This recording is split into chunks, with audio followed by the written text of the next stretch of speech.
Foi numa noite lúgubre de novembro que contemplei o sucesso dos meus esforços. Com uma ansiedade que beirava a agonia, reuni perto de mim os instrumentos essenciais com os quais eu poderia introduzir uma fagulha de existência na coisa sem vida que jazia a meus pés.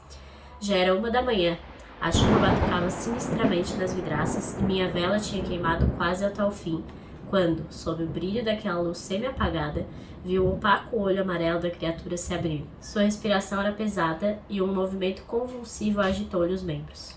É assim que começam um dos mais conhecidos capítulos dessa obra-prima aqui, que é Frankenstein, de Mary Shelley. Essa é a primeira tentativa de vídeo aqui para o tal do mês do horror, tão conhecido, mês de outubro, em que o pessoal aqui do YouTube, principalmente Tatiana Feltrin, fazem vários vídeos de livros de terror, de horror, mistério e morte.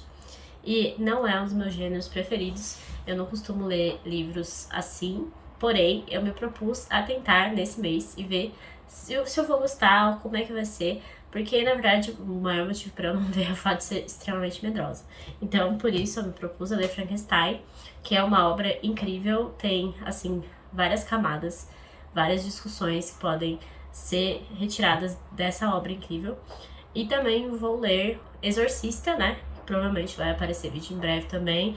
Já estou ansiosa para começar. Bom, Frankenstein foi escrito então por Mary Shelley, que é filha de duas grandes figuras de seu tempo, que é Mary Wollstonecraft, que escreveu a Declaração dos Direitos da Mulher, Reivindicação dos Direitos da Mulher, foi uma grande feminista muito conhecida, e William Godwin, que a gente vê muito sendo citado lá no Conflito de Visões do Thomas Sowell, que também já tem vídeo sobre revisão irrestrita, ou seja, sobre a visão de achar que o homem é bom, a sociedade o corrompe lá, como Rousseau falava.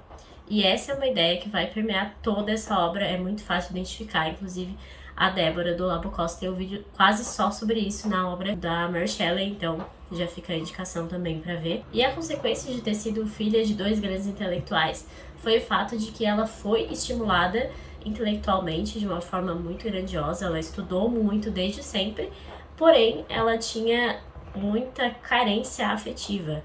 A mãe dela acabou falecendo no parto, ela não viveu com a mãe e o Godwin não era uma pessoa muito atenciosa com ela, inclusive o Godwin vai se casar novamente, ela vai ter uma meia-irmã que ela já não via muito com a cara, enfim.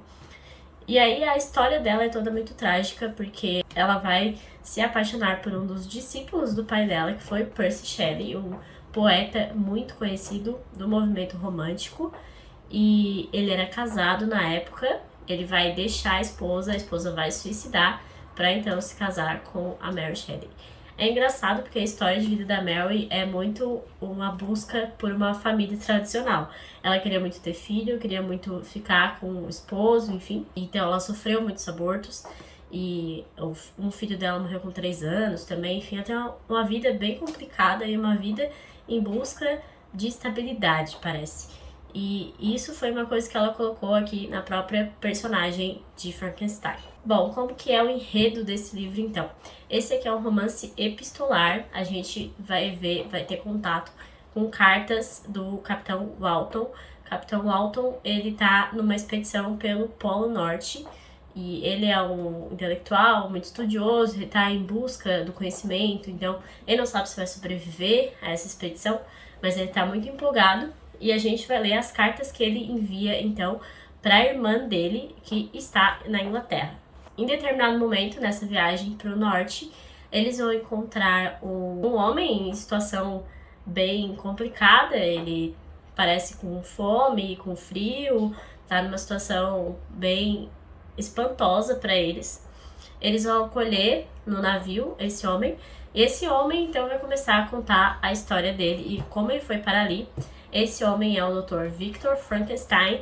Frankenstein não é o nome da criatura, isso foi um mito criado aí pelos filmes sobre a história, mas na verdade a criatura em si nunca foi nominada no livro, isso também tem um motivo. Enfim, eles vão pegar o Victor Frankenstein nessa situação e vai cuidar dele, e a partir do momento ele vai começar a contar a história para o Capitão Walton, porque ele se vê muito no Capitão Walton. Os dois acabam criando um laço de amizade. Inclusive, um dos assuntos que permeava essas cartas do Walton é essa necessidade de amigos. Ele dizia não ter ninguém para escrever, ou não ter ninguém como uma pessoa para contar mesmo, e ele vai ver nessa pessoa o Dr. Victor Frankenstein, que também era um grande intelectual, pessoa que buscava muito conhecimento, que queria ser diferenciado. Frankenstein vai contar a história dele, então. Ele vivia com os pais na Suíça, e a própria história dos pais dele já é um casamento meio esquisito. A esposa do pai dele era uma moça que era filha de um amigo desse homem, e esse homem acaba falecendo, e aí para ajudar financeiramente a moça ele casa com essa moça, enfim.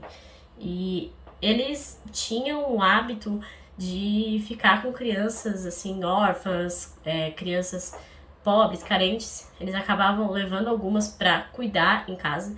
Então ele tinha uma prima que foi dada de presente para ele de uma forma meio esquisita, que era Elizabeth. Então ele desde cedo vai nutrir uma afeição muito grande por essa prima, que na verdade foi criada como irmã, enfim.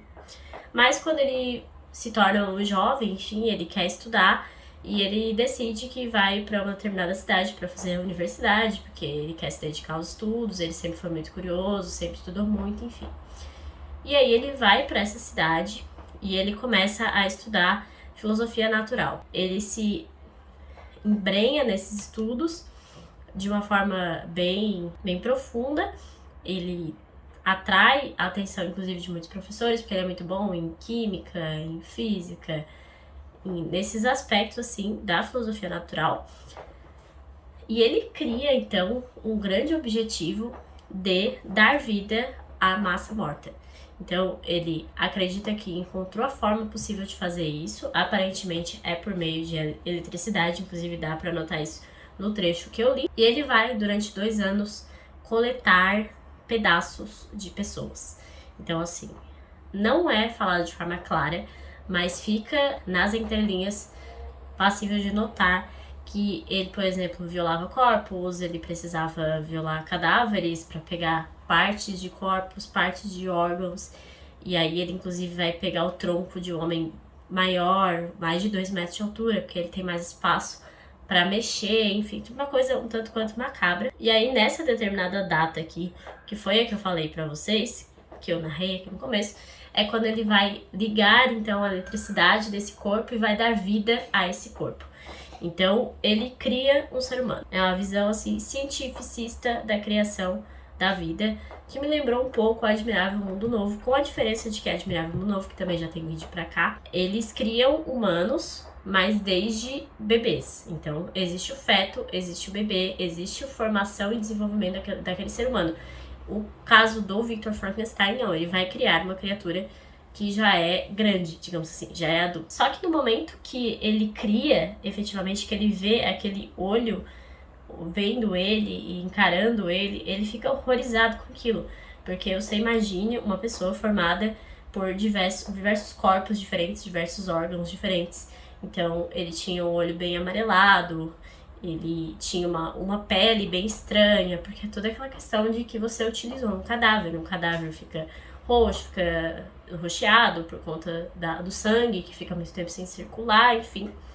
Ele fica horrorizado com aquilo e ele faz uma coisa simplesmente bizarra, que não dá pra entender esse cara. Sinceramente, eu fiquei com muito abuso desse personagem aqui, que é o Victor Frankenstein, porque ele simplesmente tranca a porta da casa dele e corre, foge, vai embora, vai dormir, sabe?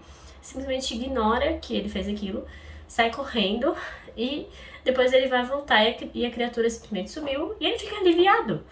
Ele acha ótimo que a criatura fugiu pro mundo, ele não sabe o que essa criatura pensa, o que essa criatura vai fazer, mas ele tá muito aliviado porque aquilo saiu da responsabilidade dele, basicamente. E aí passa-se um tempo, ele acha que volta a viver normal, mas em um determinado momento ele vai receber uma carta da família dele dizendo que aconteceu uma coisa terrível, porque um dos irmãozinhos dele faleceu, ele foi assassinado e a marca da morte foi as mãos no pescoço, então ele foi asfixiado.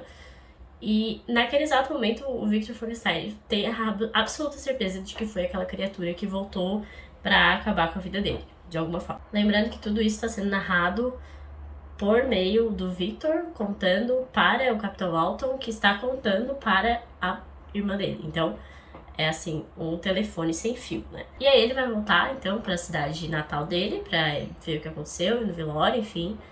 E aí ele realmente vai encontrar a criatura e vai descobrir que a criatura realmente matou o irmão.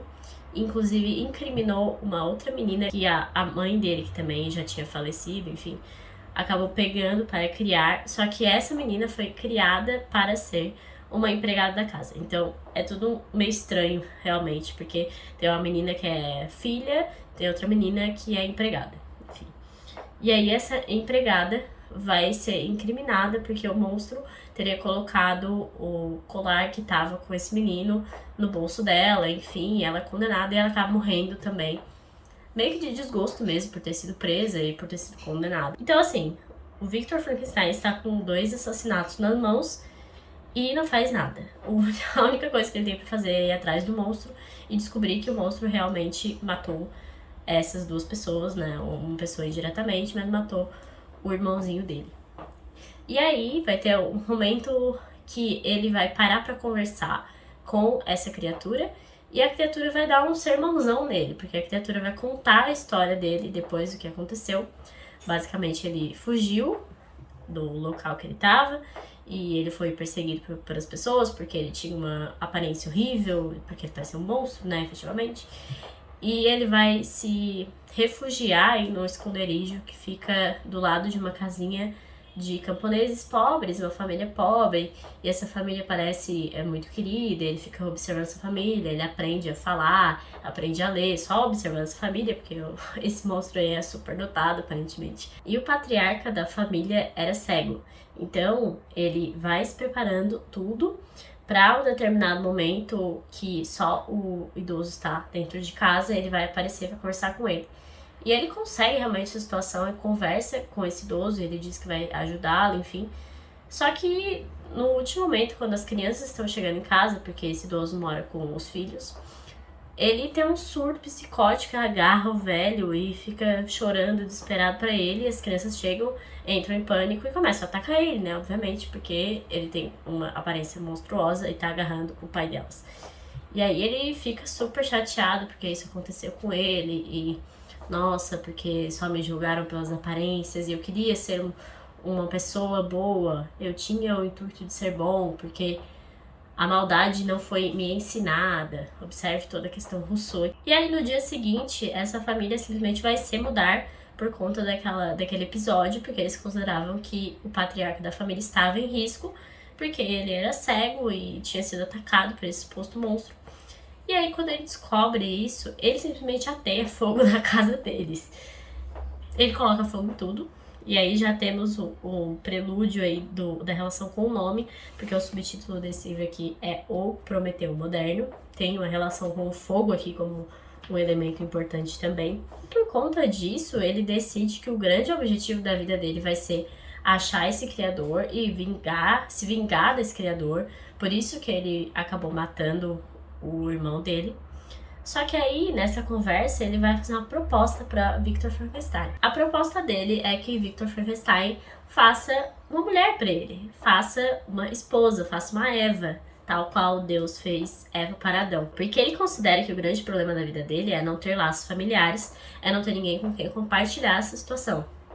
E se houvesse uma mulher igualmente horrorosa, igual ele, eles poderiam viver tranquilamente, sem incomodar ninguém e fugir, inclusive, para a América do Sul, porque aparentemente tudo que é desgraça vem pra cá mesmo. E o Victor Frankenstein, não bastasse toda a completa inutilidade dele perante os fatos que acontecem, vai concordar inicialmente com isso, vai inclusive começar a trabalhar nisso. Ele vai começar então a produção dessa esposa, né, pro monstro, até que em determinado momento ele vai se dar conta de que aquilo é uma ideia absolutamente estúpida, porque ele não tem como saber se os dois ficaram juntos, se os dois realmente vão fugir, se ela não pode simplesmente se voltar contra ele e, na verdade, permanecer com os homens, se eles não vão gerar filhos e acabar construindo ainda mais temor para a sociedade como um todo, porque o que realmente acontece, no final das contas, é que Victor Frankenstein criou uma ameaça para a humanidade, para as outras pessoas, simplesmente não faz nada para que essa criatura não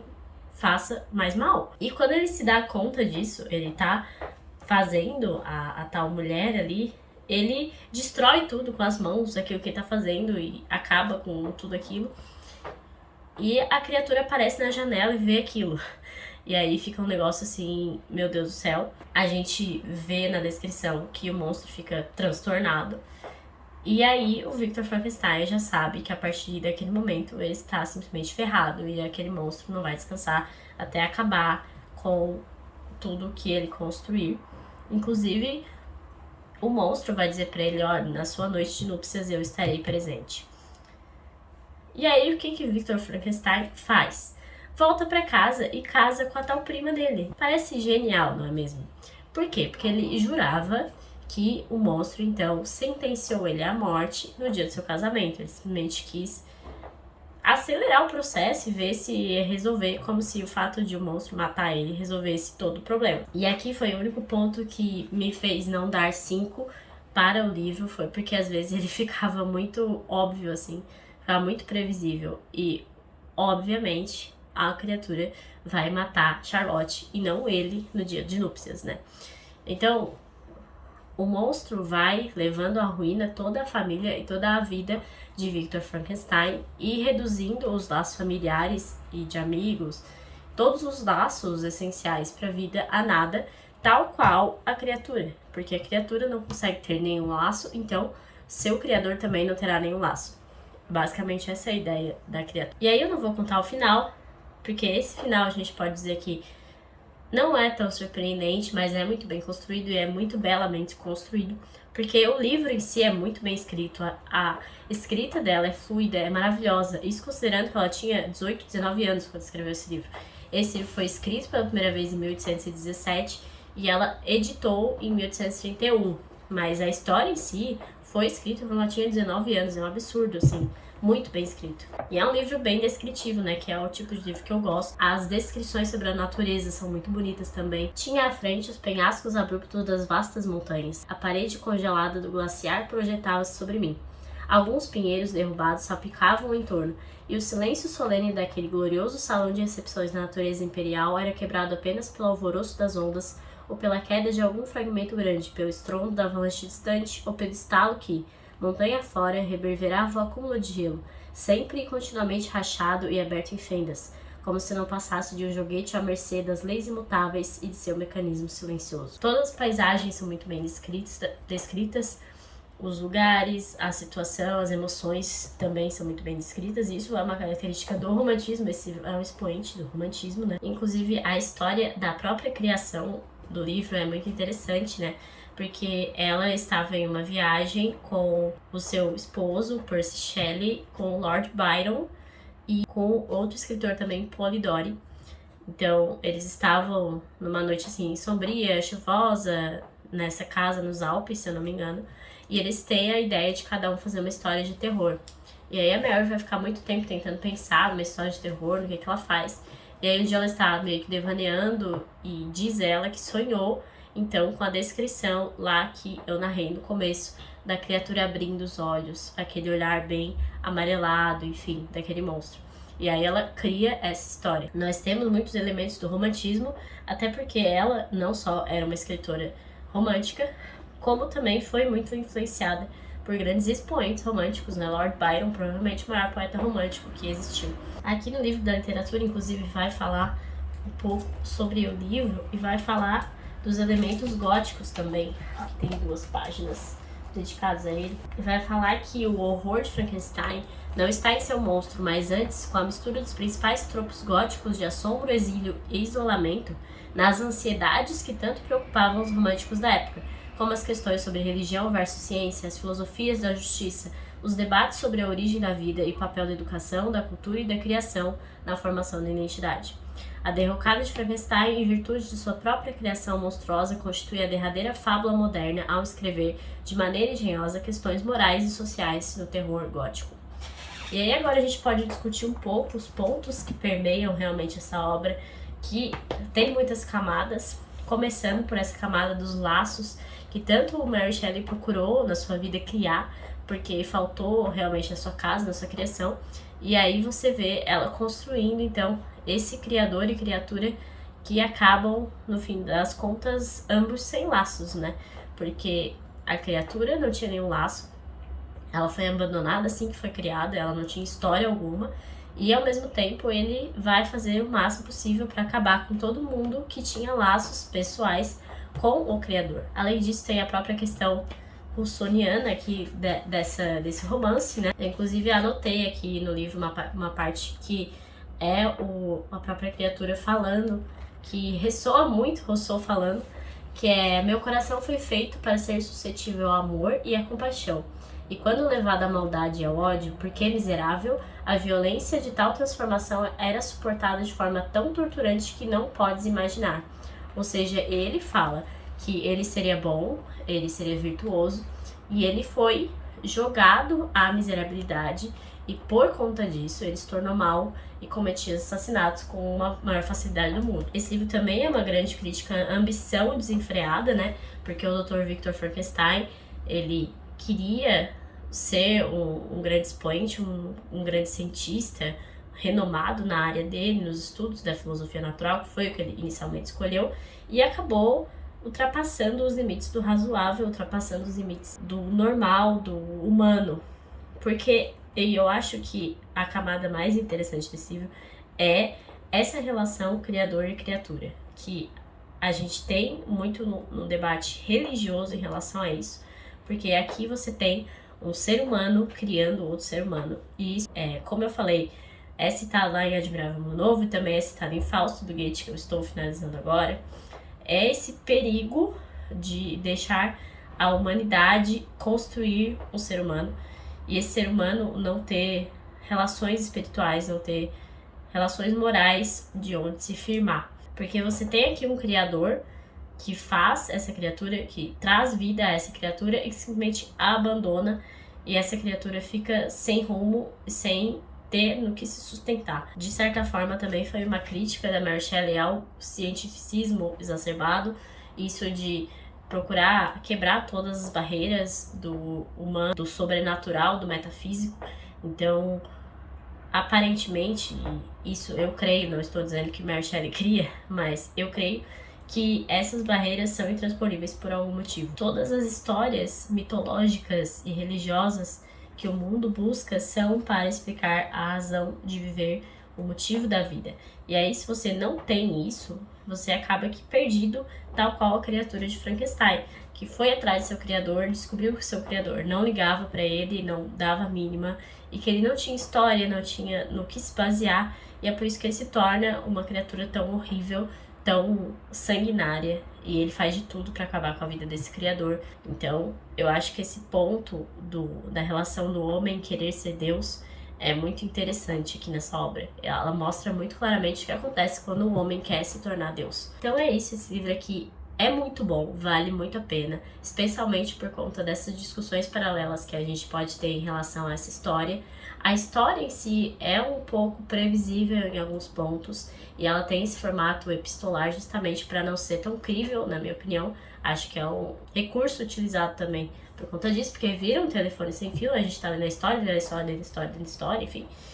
Mas vale muito a pena, quase favoritado, faltou bem pouquinho para favoritar, também por conta da personagem Victor Frankenstein ser um cara extremamente irritante, na minha opinião, um cara extremamente egoísta. Ele simplesmente ignora as consequências da criação dele para a sociedade, para as outras pessoas. É um grande livro do romantismo e também é um clássico do terror, querendo ou não, né? Muitas adaptações de cinema surgiram, de histórias em que acabou que a criatura se tornou Frankenstein, né? Aqui ela não tem nome justamente por essa ausência de laços, porque o criador sequer se deu o trabalho de dar nome para a criatura. Espero que vocês tenham gostado, não deixem de se inscrever, não deixem de curtir aí se vocês gostaram do vídeo, comentem o que vocês acharam dessa leitura, comentem se vocês ficaram com vontade de ler, e também de descobrir o final, de discutir todas essas relações. Também tem uma relação interessante da mitologia greco-romana aí com o final da história, então não deixem de ler esse livro, muito bom, e até a próxima!